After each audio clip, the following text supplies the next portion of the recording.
The Kraken o Gentle Giant Junmar Fajardo itinanghal rin bilang Mr. Basketball sa katatapos lang na prestigious award ng Philippine Sports Association. Alamin ang naging kaganapan sa natatanging gabi ng pagkilala para sa mga atleta mula kay Kyle Basa. Itinanghal din si San Miguel Beerman Center ng PBA, Junmar Fajardo bilang Mr. Basketball.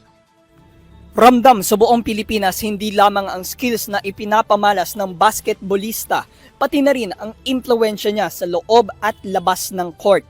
Nangunguna dito ang pagiging kampyon muli sa PBA Philippine Cup kung saan nakamit niya ang unang Ramon Fernandez Finals MVP sa pag-dominate ng opensa at depensa.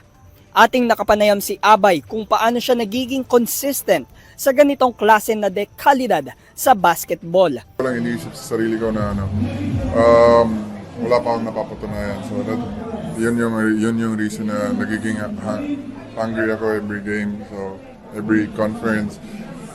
So yun, alam mo, sa totoo lang, pinakamahirap na sa lahat ng athlete kung nasa taas ka na, paano ka magstay doon, paano may maintain, yun yung na nag-require yun na sobrang daming disiplina sa sarili, hard work, and then, yun.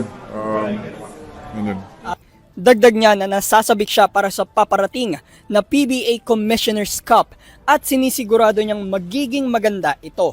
Magiging darating na next conference, magiging masaya for sure.